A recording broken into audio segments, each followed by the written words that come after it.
tarde, senhores. Meu nome é Paulo Brasil Sanches Cambises. Eu sou especialista técnico em radioproteção há 30 anos no Instituto de Pesquisa Energética Nuclear, na Comissão Nacional de Energia Nuclear. Tecnólogo também. Eu tenho uma experiência em acidentes radiológicos, onde trabalhei no tratamento de radioacidentados no acidente de Goiânia. Tenho uma experiência nas centrais nucleares e fui convidado pelo CRTR para dispor sobre esse pleito, que eu acho de extrema importância na área de saúde. Uma vez que nós estamos enfrentando alguns protestos, e dentro desses protestos existe também a melhoria da qualidade de saúde e um risco potencial na saúde, utilizando uma coisa que nós não vemos, que é a radiação ionizante, é de extrema importância. Eu trabalho no instituto que principalmente estuda o quê? O átomo, né? E depois das explosões de Hiroshima e Nagasaki, aí, nós começamos a perceber os efeitos da radiação ionizante.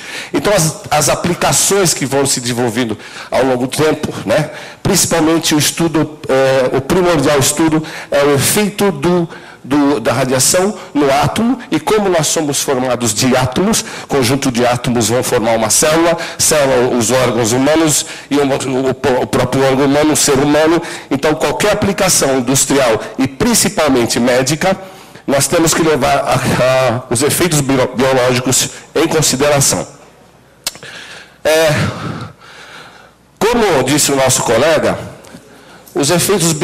a radiação realmente causa um mal. Fisicamente falando, obviamente, toda a célula, todo átomo que nós colocamos a certa radiação, vai causar um dano à célula. Tá? Então, o que nós fazemos? Por que então é mal? Por que nós utilizamos isso na medicina?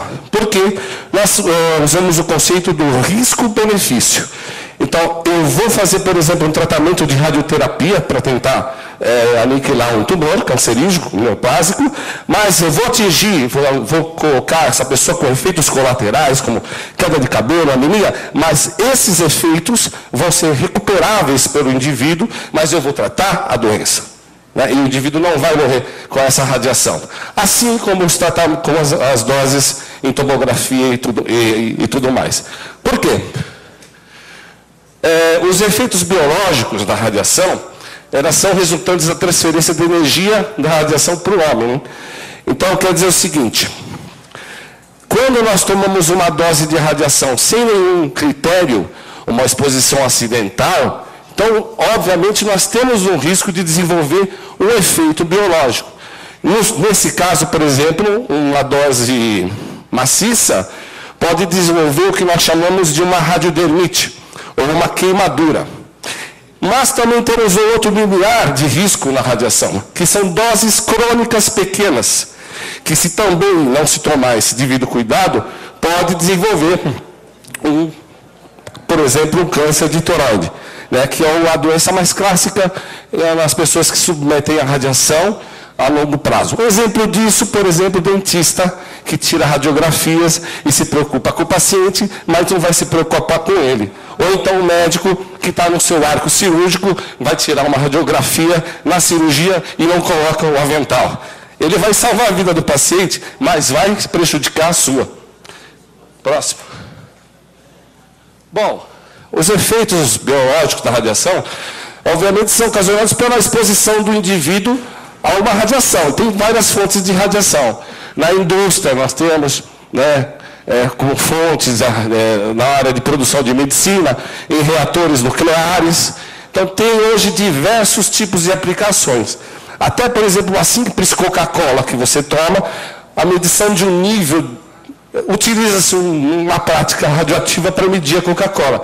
Nem por isso ela está contaminada. Mas em qualquer local se usa a radiação na indústria e na medicina. Então, precisa tomar cuidado com isso. Bom, antes de entender esses efeitos, rapidamente, mas nós temos que diferenciar o que é essas fontes radioativas. Então, nós temos três tipos de fontes radioativas que a gente vê no dia a dia. A primeira é essa aqui, que é aberta. Aqui, por exemplo, é o estado de medicina nuclear. é um laboratório de medicina nuclear. Esta é uma fonte produzida, chama-se iodo, é produzida com solução fisiológica, ela é aplicada no laboratório no paciente, esse iodo vai para a tireoide, esse indivíduo vai passar por um exame de cintilografia, e aí o médico vai ver na tela aquela imagem que vocês viram primeiro brilhante, e vai saber se o indivíduo tem e como está aquele câncer, né? Mas essa fonte, ela causa contaminação. Então, o indivíduo que trabalha já mesclando a parte de efeitos biológicos com a proteção radiológica, para a gente tomar tempo, aqui já tem um risco, né?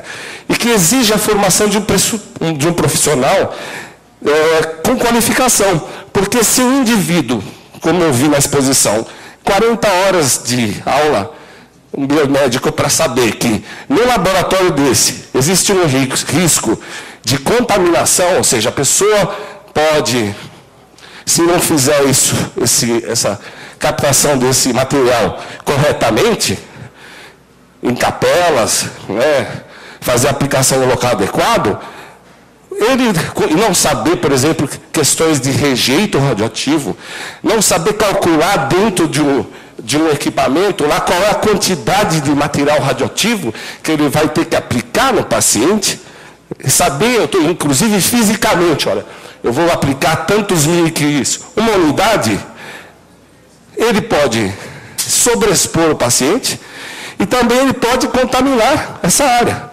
Porque, como bem lembrou o colega, a radiação não tem cheiro, você não vê e não sente gosto. Pode ir. O outro tipo que nós temos aí, de fonte radioativa, são essas que são fechadas, encapsuladas. Esses tipos de fonte, por exemplo, são usados em radioterapia. No acidente radiológico, o maior acidente radiológico do mundo, diga-se passagem, o de Césio 137, se utilizava naquela época uma fonte de Césio em flocos, né? Um cloreto. E aí as pessoas não se preocupavam em fazer uma fonte que não contaminasse. Os próprios médicos na época não tinham conhecimento de radioproteção. Só para vocês terem uma ideia, eu ainda vou comentar isso. Quando ocorreu o acidente, nós estivemos lá pela primeira vez no Hospital Geral de Goiânia, todo o corpo médico fugiu do hospital. Nós ficamos, fugiu da radiação. Como um médico, que é formado em radiologia, e outros devem ter conhecimento, fugiram. Isso significa o seguinte: com o que está ocorrendo agora, se isso crescer, essa displicência, porque a radiação não é nada, porque os equipamentos são modernos, tomografia moderna, então podemos colocar uma pessoa lá que só digite os botões, nós estamos caminhando para uma segunda Goiânia. Ou, pior, o risco aos pacientes. Então, aí um exemplo de uma radioterapia, já falo qual é a proteção, mais um outro conhecimento que o tecnólogo que trabalha aqui e o outro profissional não deve ter. Olha, o médico oncologista detecta o câncer, passa para o radiologista. O radiologista sugere a radioterapia, trata com o físico médico, fazem os protocolos e o tecnólogo e o técnico vão cuidar para que façam as proteções de outros órgãos, que é bem nessa área, sabe muito bem, outros órgãos que não são de interesse, que são chamadas blindagens e filtragem. E se uma pessoa não sabe desses conceitos? Vou lembrar um incidente ocorrido na Beneficência de Santos, há alguns anos. Próximo. Bom, nós temos os equipamentos que geram radiação a partir da energia elétrica, que é toda a área de equipamentos de raio-x, que vão dos convencionais, tomografia, mamografia e por aí. Esses equipamentos você liga na tomada, desliga e acabou. Então, para entender os efeitos biológicos da radiação, você tem duas formas de se irradiar. Então, existe uma radiação externa, que a fonte está fora e para dentro. É o caso, por exemplo, dos equipamentos de raio-x, é o caso, por exemplo, dos equipamentos que fazem a radioterapia com bombas de cobalto e césio, então feixes de radiação são utilizados de uma fonte externa ao corpo para se fazer ou um exame diagnóstico ou um tratamento. E a outra forma de irradiação que as pessoas estão submetidas é a irradiação interna, por exemplo, no caso da medicina nuclear, onde você injeta um material radioativo também no corpo para se fazer um diagnóstico ou uma terapia. Pois não. Tudo isso envolve o conhecimento do tecnólogo ou técnico em radiologia, em cada especialidade que os senhores vão ver dos outros profissionais aqui. Então, esses conceitos de radioproteção estão intrínsecos às matérias para se conhecer melhor qual é o tipo de tratamento e radiação que vai ser introduzida no paciente. Então, faz parte do curso, né? Bom, aqui simplesmente o que acontece. Radiação ionizante, senhores deputados, é o seguinte: nós temos um átomo estável, e normalmente ele está lá com cargas elétricas equilibradas, positivas no núcleo, negativas. Então é um átomo normal dessa madeira, desse microfone. Quando nós bombardeamos esse átomo assim, para a produção de elementos radioativos, nós tiramos um elemento desse átomo, normalmente um elétron. Então, a remoção de um elétron vai deixar o átomo desestabilizado. Então, isso acontece, como nós somos feitos de átomos, isso vai acontecer nas células. Então, bilhões de átomos formam uma célula. E, na célula, a radiação age no núcleo dessa célula. Ela vai agir no nosso DNA. E aí ele vai quebrar esse DNA, o que vai acontecer? A célula vai ficar contaminada e vai morrer. A radiação mata células. O que acontece é que nós não morremos, porque um número de células muito grande ser mortas, que o organismo não dê para recuperar, para que a gente possa adquirir uma doença. E isso é considerado na medicina. Então, nós vamos matar algumas células, mas o organismo vai se recuperar, enquanto isso nós estamos acabando com um tumor cancerígeno. Bom, isso que acontece com a célula, só para explicar. Então, você tem reações químicas aí, você vai montar, essa morte de células vai acarretar o que nós chamamos de radicais livres. Mas, e os radicais livres são o que mais existe risco de provocar um câncer. Mas só que não é só a radiação que faz esses radicais livres, e também não é só a radiação que mata as células.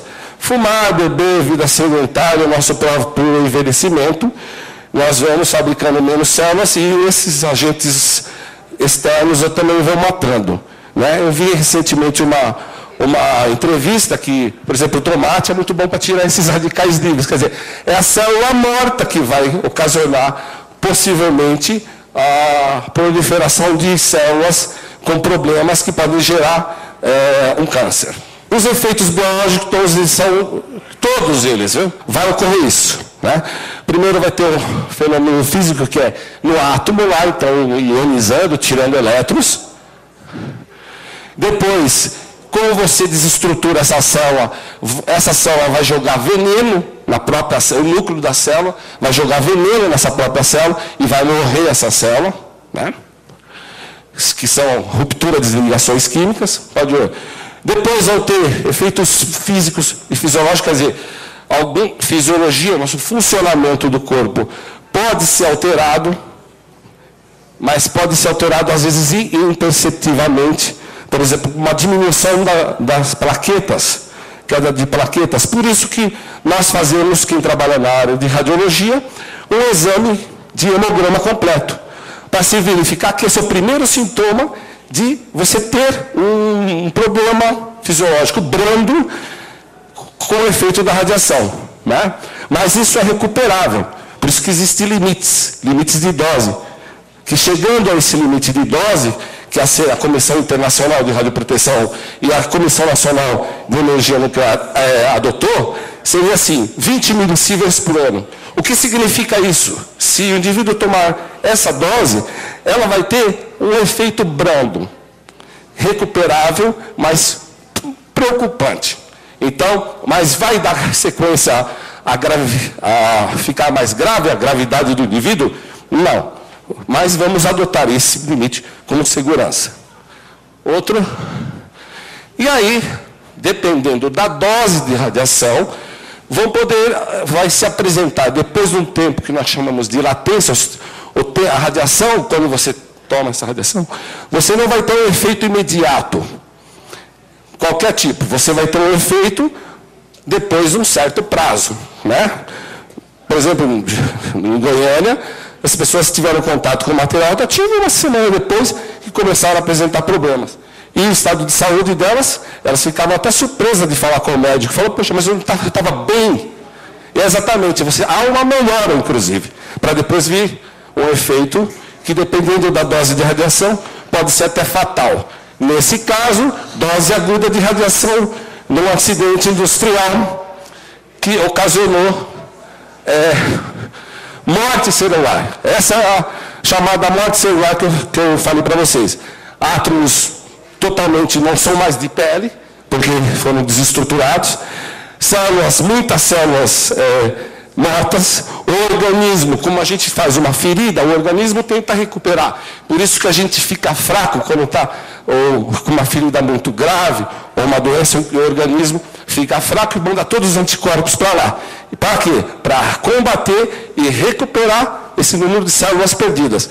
Mas se um número muito grande, como nesse caso, o organismo não tem como recuperar esse tipo que haja radiação, e aí, no caso, perda de órgãos e tudo mais. A radiação não é só o único meio que se leva ao desenvolvimento de um câncer, né? Mas para quem não sabe, você teve aquela desestrutura, doses a longo prazo, podem causar células com defeito, a radiação vai interagir no DNA, não é só a radiação que ocorre isso, mas aí o que acontece? Essas células vão se proliferar de uma forma desordenada, crescimento desordenado de células que vão se agregar a um órgão que não tem função nenhuma com esse órgão. E aí vão soltar outras células defeituosas, e aí que podemos chamar aí de metástase, que podem ocasionar outro tipo de patologia em outro órgão, né? Então, o câncer do pulmão vai virar também de cérebro. Bom, esse aqui já parte do acidente de Goiânia. Esse é o Roberto, uma das figuras que retirou a blindagem do centro de Goiânia. Esse sou eu mais magro, né? No atendimento lá há 20, quase 30 anos. Mas você vê, também a mesma coisa. Nós chamamos esse efeito de uma dose aguda de efeito determinístico, quer dizer, você toma uma certa dose e o efeito é proporcional à dose. Nesse caso, o indivíduo lá que meteu a mão lá no Césio não teve condições de recuperar essas células, teve que amputar o braço. Nesse segundo caso, também em Goiânia, houve um problema na pele, que só depois de muito enxerto que nós conseguimos recuperar. Essas coisas são, assim, vou dizer, são graves, não, acidentes graves, mas existem acidentes menores, mas se a gente for começar a ser displicente com esses acidentes menores, pela falta de qualificação profissional, num assunto muito delicado, e cientificamente delicado como esse, nós vamos progredir para, talvez, consequências maiores. Pode ir? E o outro, assim, tem outro fator em termos de radioproteção. Por que a radioproteção é tão intrínseca em todas as aplicações nucleares? Porque ela tem dois riscos. Por exemplo, quem trabalha com temperatura e fogo, tem só o efeito determinístico. Olha, a partir de uma temperatura, eu me queimo e vou ter uma reação. A radiação tem dois. A radiação tem o efeito de uma dose imediata, um risco imediato, e também tem o risco de pequenas doses futuras, que nós chamamos estocásticas, de estoque. Então, você vai adquirindo doses pequenas, e a principal doença, patologia que decorre dessas doses pequenas, sem a radioproteção, é o câncer. Nesse caso de tireoide. Pode ir?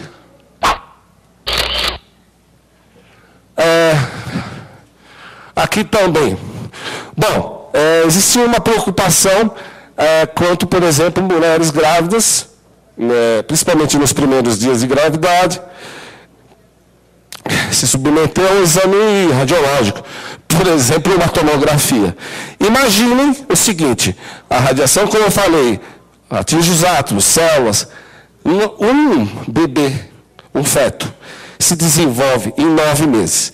Então, imagine, dentro do útero existe uma produção celular extremamente grande, né? Então, divisões celulares, divisões, até formar uma criança, um ser humano.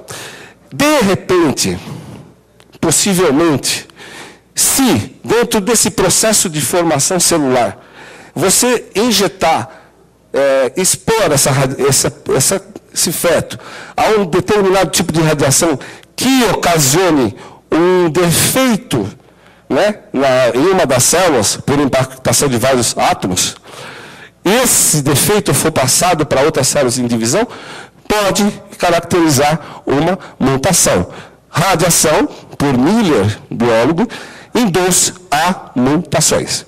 E também o elemento indivíduo irradiado, também pode ser irradiado suas gônadas, e ele transferir, né, essa imperfeição para outras pessoas. Pode ir? Vejam a proteção radiológica, mais uma vez, no anterior.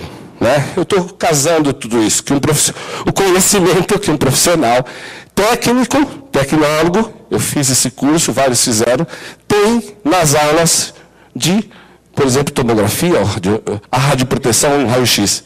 Né? A preocupação de fazer uma anamnese na pessoa, investigação pregressa de sua saúde, verificar o seu estado físico, massa corporal e conjunto técnico-tecnólogo, verificar as técnicas do equipamento para dar a menor dose possível, justamente por saber ter esses conhecimentos teóricos. E evitar, por exemplo, que pessoas, a não ser com orientação médica, se submetam a isso. Tem o caso também de jovens, em questão da tomografia recente, que eu vou falar já já. Tá aí. Bom, esse quadro da CENEM coloca então o seguinte: as doses de radiação e danos esperados. O que é isso? Depois do acidente nuclear de Hiroshima e Nagasaki, infelizmente a nossa era nuclear começou com essa perversidade humana, à medida que as pessoas foram morrendo, desenvolvendo patologias, foi criada então a Comissão Internacional de Proteção Radiológica. Ela começou a estudar os efeitos a longo do prazo que as pessoas de lá da Hiroshima foram tendo. Então atribuíram números, vou falar números para não falar grandezas, números em relação a que tipo de doença foi desenvolvendo. Por exemplo, olha, a pessoa teve simplesmente uma anemia. Olha, dou o valor 1. Ela teve um problema mais de plaquetas, 2, e assim sucessivamente, até virar óbito. Então, doses equivalentes, que é o mais importante que a gente tem para trabalhar com a área de saúde ou com energia nuclear, em toda a questão. O que é esse dose equivalente? Dose equivalente a um dano biológico.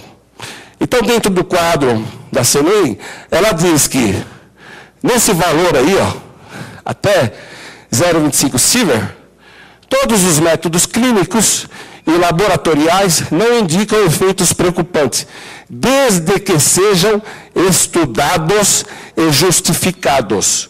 Ou seja, a radiação faz mal, mas você estuda um método de submeter uma pessoa a doses de radiação que justifique o uso dessa prática. Estudo clínico, anatômico, fisiológico, biológico de efeitos. Então eu vou dar 400 mil-réis de dose, vamos dizer, um valor, nesta pessoa. Ela vai perder cabelo, vai ficar anêmica, mas o próprio organismo vai recuperar esse malefício que eu dei, porque eu vou atingir uma célula cancerígena. É assim que funciona. Vou tirar uma radiografia, uma tomografia, esse indivíduo vai tomar uma dose de 20 a 30 vezes, 10 a 30 vezes, numa média, maior que um raio-x, mas eu preciso ter o conhecimento específico de que essa dose de tomografia vai estar influenciando na pessoa, que tipo de pessoa é, qual tipo de patologia que eu vou investigar. Como falou meu colega agora, se eu tenho um problema no tornozelo, eu vou ter que fazer uma tomografia de corpo inteiro. Isso hoje é questionável. Então, quer dizer, já aí entra a questão da proteção radiológica. Então, a proteção radiológica para o paciente investiga e justifica a aplicação dessa dose. O resto são doses que já impactuam o ser humano para levar a óbito. Já relacionando também com o conhecimento necessário. Eu estou falando agora da parte didática, não da parte de direito, né?